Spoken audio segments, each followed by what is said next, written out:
Hello, Blake. Hey, how's it going? Okay, are you? Oh, doing great, doing great. Yeah, this is James, Deputy Sheriff in Kentucky. I'd sent you the message on Facebook earlier. Okay, what I'd like to tell your audience, and I think your audience is the perfect group, I guess, to expose this to. Back in 2005, summer 2005, it was in about mid-August, I used to be the only patrol deputy in the whole county. At night, I worked third shift all the time. And as far as UFOs go, never really gave it much thought. I was pretty much an agnostic on the subject. But this night, I've got a 911 call in from the dispatch. It said a truck driver on the parkway had witnessed what he thought was maybe a house on fire off in the distance. And it was about the county line, just way out in the middle of nowhere. So I go out there about 7 minutes away, and of course I speed out there to see what's going on. And I'm with he's a police officer now. I'm not. I'm in real estate now. I kind of got out of it about 2 years ago. But we get up to this house, and it's in the woods, and all I can say is there was a huge golden glow, like an orangish golden glow, coming from like the woods and the house, and I get to where I can actually see it, and I'm into the driveway, and all of a sudden I'm looking at this ship, and it's like it's really bright, glowing.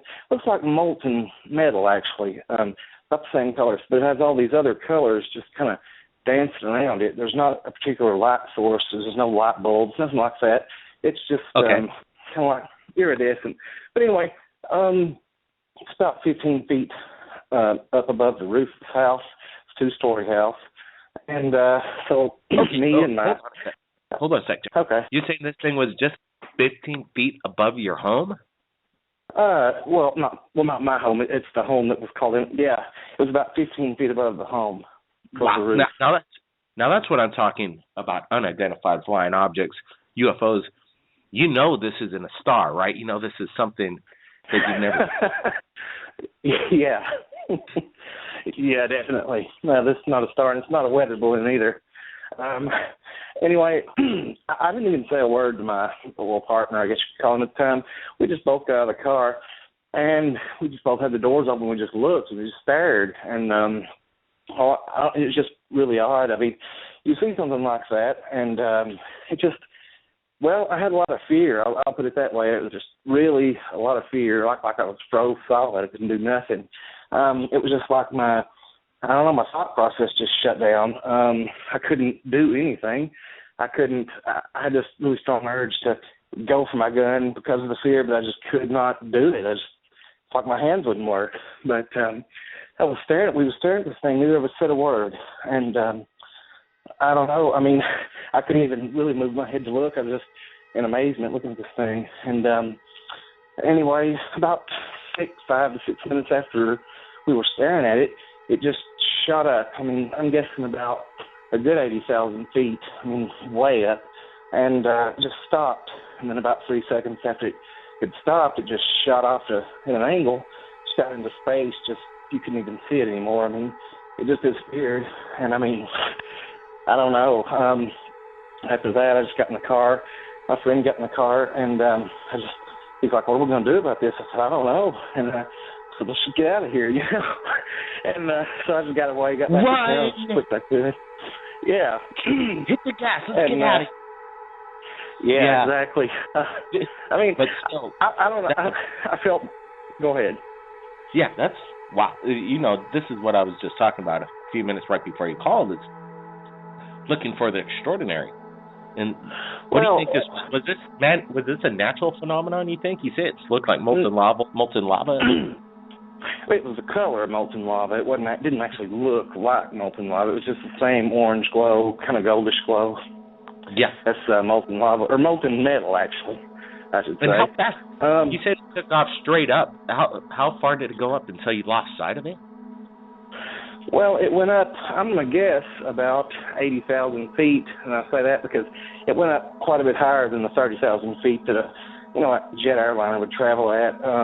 It was a clear night sky, it just shot way up, but it was so bright and so big that, you know, you could see it for a long ways off. And anyway, and then it just stopped on a dime there, and then it said about 3 seconds and just shot off. I mean, completely out of sight in about 3 seconds, I'd say.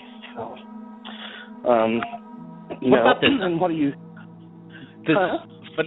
This phenomenon of paralysis when you come across in proximity to a ship of some sort, like, how far were you away from this thing? You say it was about 15 feet above the home, so you were approximately maybe about 45, 50 feet from whatever this thing was? Yeah, maybe about 50 to 60 feet away. I was at the, you know, pretty much the beginning of the driveway of the home. And, yeah, I mean, I just stopped as soon as you couldn't really see much. You could see the glow really easy, but I mean, there's so many trees, it was so thick that as soon as I got to the driveway and got into the clearing to see the house, that's when you could actually see the ship, you know. And, I mean, well, I mean, that was just amazing, you know. I mean, I've never seen anything like that in my life, and as soon as I saw it, I knew what I was looking at. I mean, you know, you don't mistake something like that. So, absolutely. And then, so this is something interesting because I've been hearing this quite often. Obviously, this paralysis. I'm wondering if they put out or emit some kind of energy wave that kind of renders the body incapable of movement as it's doing its thing. It's kind of strange because you're not the first or the last that I'm sure I'm going to hear about this paralysis phenomenon in regards to the UFOs. Well, I don't know if it was because of the shock of seeing it or what. My partner there, he couldn't move either. He said he wanted to get back in the car and couldn't do it. He said he said even in his mind, counted to 3, 1, 2, 3, get in the car, just the door, but he said just couldn't move. So, I mean, it wasn't like I could even use my muscles. It's just like my thought process was disconnected from my, you know, body movement. You know, it wasn't like I could actually physically move my muscles and just couldn't move. It was just sort of like the thought process was blocked from making any movement. That's the same thing he said. And so, you know, after he left, we just got out of there. We went back to the city, and, well, I call it a city. It's a small town.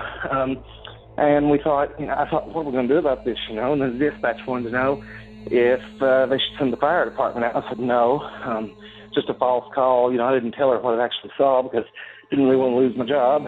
So, and I, you know, the sheriff, he was really serious, straightforward guy, and he didn't believe in anything like that. And, you know, I knew to keep it to myself. And I've only told about 8 people between me and him since 2005 until now. So I thought it'd be a good idea to just get it out there because it did happen. And, you know, and then the thing is, the next day, I decided I would drive back up there to the man's house and just ask him, you know, or just see what was going on. And I went out there. Yeah. Where was it exactly? Where was this location? It was in Russell County, Kentucky. It's south central Kentucky. Okay. Yep. Pretty much. Go ahead. A lot of rural farmland. So anyway, I go to his house the next afternoon, and I get out and knock on the door, and it's an older person. I'd say he's in his mid-60s, and he comes to the door, and I said, sir, I said, I'm with the sheriff's department. I said, I was out here last night because somebody called in a fire at your house. I said, and there definitely wasn't a fire. I said, did you wear anything going on last night? Or he said, well, we would rather not talk about anything. He said, I've not broken any laws. And I said, well, no, it's not broken any laws. This has nothing to do with that. I said, I'm just trying to make sense of what I saw here. I said, you know, do you know about anything last night? And he said, well, he said, I'd just rather not talk about it. I said, well, you don't have to, but I was trying to get an answer. I mean, he didn't deny it. He said, well, it's not the first time it happened, won't be the last time. And I said, well, are you okay? He said, yeah, I'm okay. He said, there's nothing you could really do about it. I said, well, okay. And pretty much he just didn't want to talk about it, basically. And he wanted me just to, you know, just act like it didn't happen. So that's what I did. But I think that it was an abduction is what I believe. I mean, I really got the feeling that that's what was going on. Wow, that's strange because he said also the stranger said it won't be the first time or the last time, like, and he didn't want to talk about it, but he seemed like something happened and it's happening on a regular basis. Well, I mean, I've done a lot of thinking, and talking with my partner there, and we've both decided, came to the conclusion that what else would an alien ship be doing over somebody's house like that so low, unless it was an abduction, because that's the only reason that I would think that one would be there, or that would be going on. Yeah, I didn't see any beam of light coming on the house or anything, but I think I got there just right after it was over, if I was to guess, because the truck driver saw it. It had been about 7-10 minutes since the call came in, so I'm just guessing, that it was over by the time I got there. So let's speculate here real fast and think about what possibly happened right there at the moment as you showed up and this thing was taken off, and now this person that owns the house doesn't want to talk about it. It's not the first time or last time, as he stated, whatever this thing was, and maybe you witnessed an abduction returning. And this guy's just doesn't even want to say, an alien, I was taken aboard a ship. He's not going to tell a stranger that. But it's especially especially a stranger driving a police car. I said, I'm not here on police duty. I was just here last night. I just want to, kind of make sense of what was going on. And he just really didn't want to talk about anything. And just kept kind of, when he just seemed like a really private person. He just didn't want to talk about it at all. So, you were on duty as well. So were you on duty during the incident? Yeah, I was the only deputy out. We had a small county sheriff's force. I was responsible for the whole county from about 10 o'clock at night to 6 in the morning. I was alone, except that night I happened to have somebody with me. So, yeah, I was on duty. I was the only one on duty. Well, this is I've spoken to a few police officers in regards to UFO sightings, and that's pretty cool because that's about as credible witness as you're going to get, I would think, because you guys are trained. You guys are trained to, analyze a situation and basically, come to a conclusion. Well, in the academy, we definitely wasn't trained to deal with that. So that is curious. That's curious because I've asked the protocol. What if you do come across something that involves extraterrestrial? What is the protocol? There is nothing involved in the police academy or any kind of training whatsoever. That there is no protocol. Correct? No, there's no protocol.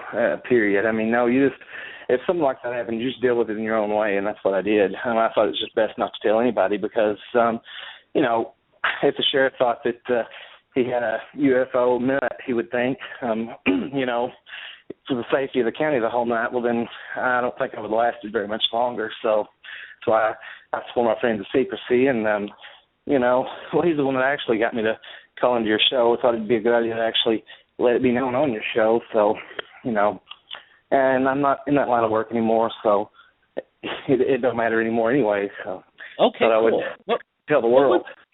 What was the police department and precinct that you worked for at the time? The Russell County Sheriff's Department.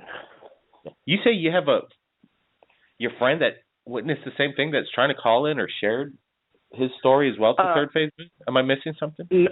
No, he's the one that actually got me convinced to call into your show.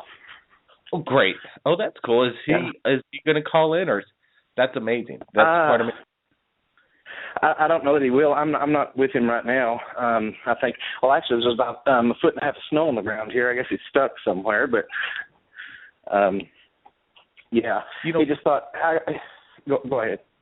Yeah. So quite interesting. So both of you were, and is your how would you say it? Your police officer partner at the time? He was with you at the time, right? And he was in a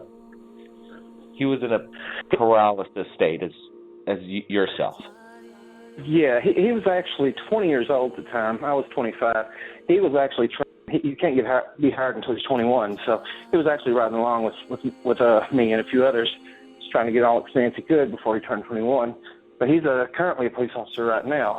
But at the time, after it was over, we left. We went back to the city, to the town rather, and we went to my house, sat down, what did we just see? What are we going to do about it? And all that. And, he told me that he couldn't move, during that. And same thing as I said, it wasn't like a physical force. It was more like, it just felt like your brain was just not connected to your muscles. It just kind of like a sleep paralysis is the best way I can describe it. That's it's interesting because Kentucky, we've gotten many videos in 2015, received a bunch of submissions from Kentucky over the past year. And I'm wondering if this is somehow related, because there were some kind of like fire-like orange orbish glows of things that you can't explain, and that's kind of confirming. Very well, maybe. Yeah, this thing was. I was going to tell you the size of it actually. Oh, that's okay. If you were to put 3 school buses end to end, that's about the width of it, and from top to bottom, I'd say about 2 school buses high. From end to end, stacked up. It was round. It was about kind of the shape of an acorn, though, actually. Had sort of that shape, acorn chestnut shape. That's the way I can explain it. But, yeah. Did your sorry for interrupting. No, that's okay. That's okay. All right, thanks, man. I'm curious, did your police squad vehicle have a camera dashboard attached to it at that time? Well, no, we didn't actually, but I did have a camera in my police car that I'd bought on my own, but I didn't actually turn it on. You had to manually turn it on and then set it and all that. And I mean, as soon as I got there, that's kind of the last thing I thought about as soon as I saw it. I mean, thought never even came to my mind until after I'd left and realized, oh man, I should have tried to film that. But like I said, it was just kind of like a shock, and I just couldn't do anything, to be quite honest. I wish I had, but I mean, I couldn't.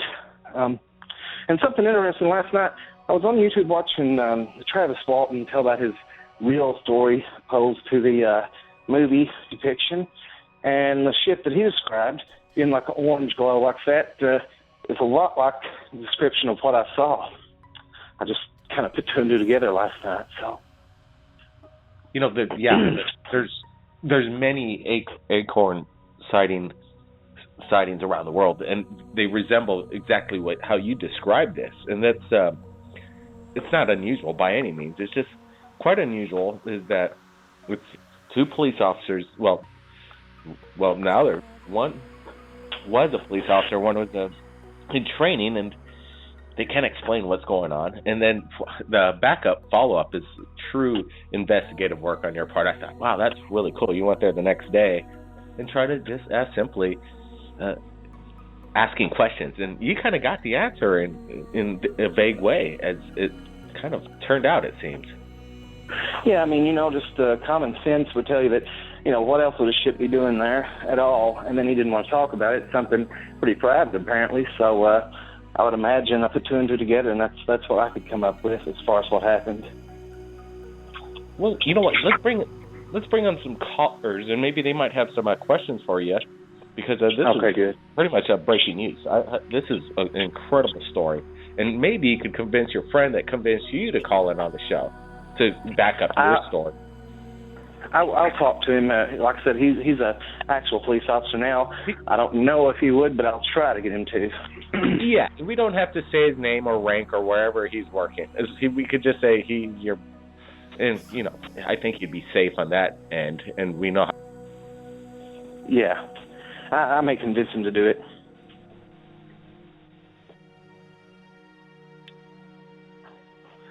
Sorry about that. The guy from. I think we're all good. Back? We're all good now. Yep, I'm back. I don't know what's going on, but okay, we got Kelly on. Maybe he's got a question for the caller. Retired police officer, not retired, but he's not a police officer anymore. But his sighting during his service on the police force was quite amazing. Kelly, any questions? Yeah, I mean, I was listening to. I first want to say hello. How's it going, man? Good. I was listening to you. I didn't really catch the first part, but did you say it was looked like it was dripping metal? No, it wasn't dripping any metal. Nothing was coming from it. It was actually, it just looked like molten metal, the same color as a glowing molten metal.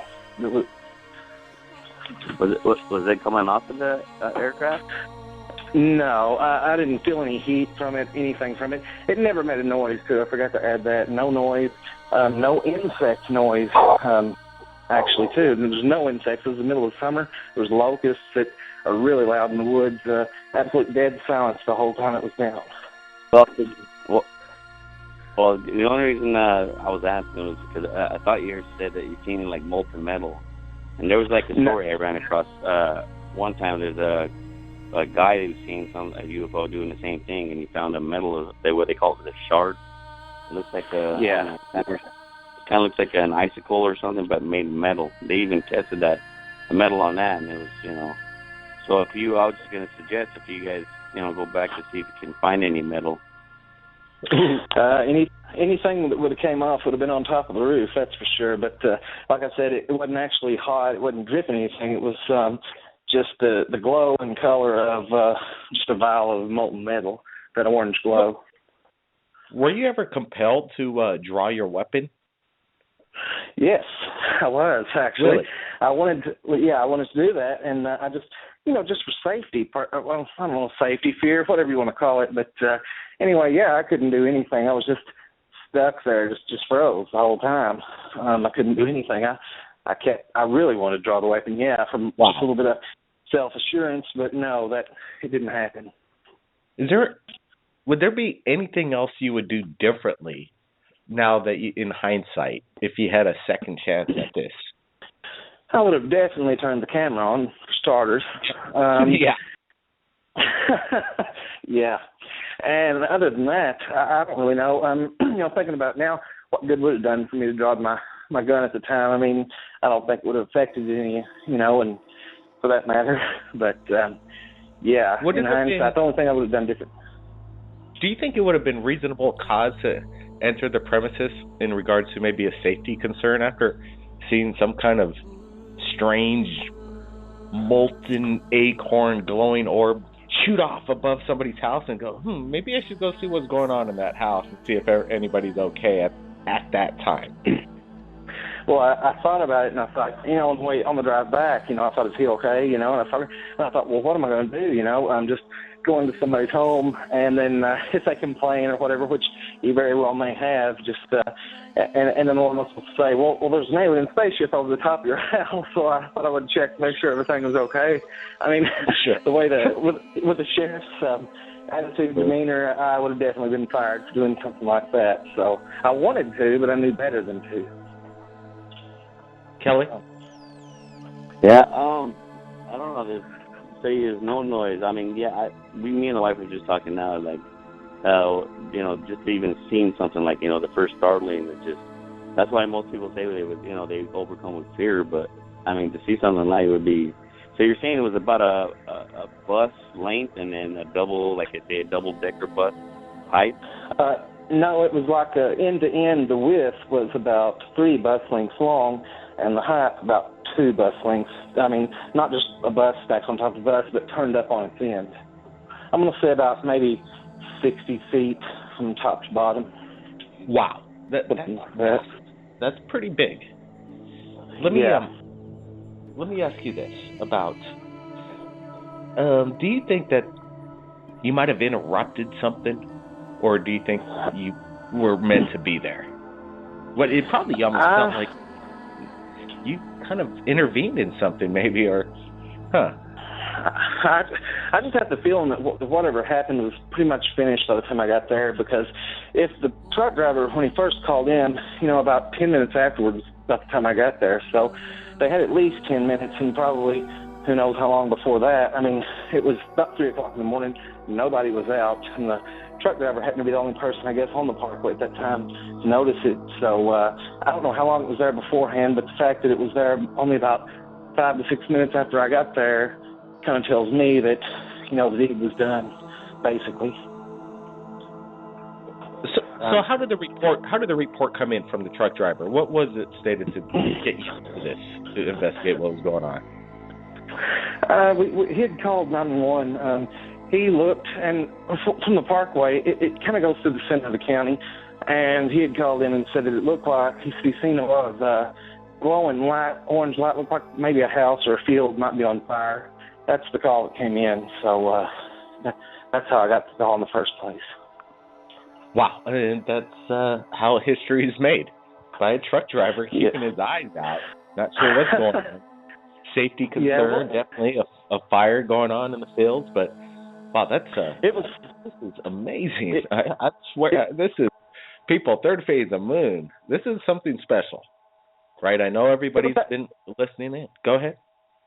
Yeah, it was extremely, I mean, I thought it was a fire on the way because there's a lot of woods around there, really tall trees and really heavily wooded.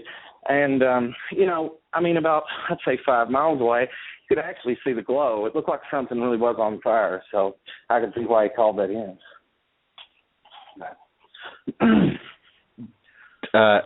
Most definitely fire in the sky. Fire in the sky for sure is what it sounds like. Yeah. And then boom, it takes off at the basically, who knows how fast, maybe, what would you say? How fast would you say this thing takes off at a rate? It's getting up to 80,000 feet in the air. How long does it take to get up there? It took off about as fast as a streak of lightning comes down from the sky. I mean, it was about that fast, honestly. Yep. And then just stopped dead in its tracks. Okay. This is alien technology, people. This isn't something that we made. We didn't make this.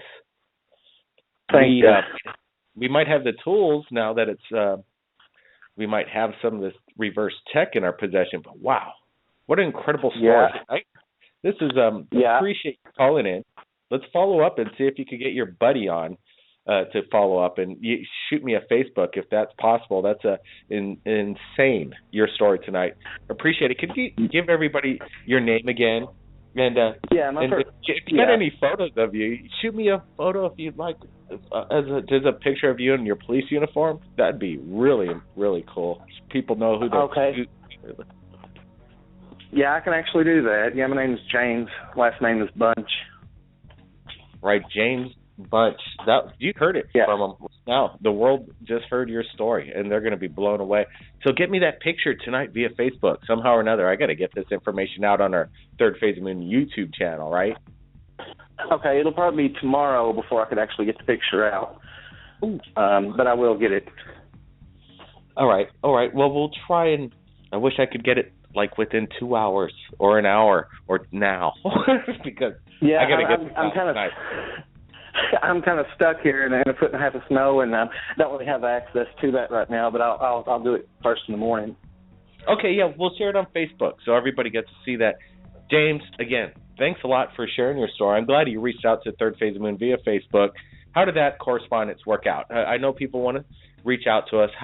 I know your friend told you to find us. How did it go in the process of getting in contact with me in Third Phase? It was pretty smooth contact just via Facebook.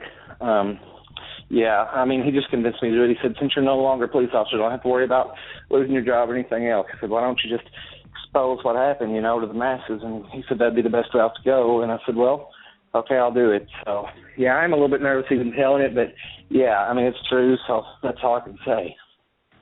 Well, you're just telling the truth, my friend. That's all you're doing, and that's the best thing you can do. And it's just public awareness. I think you're doing the right thing. I don't think you have anything to worry about. It's all good.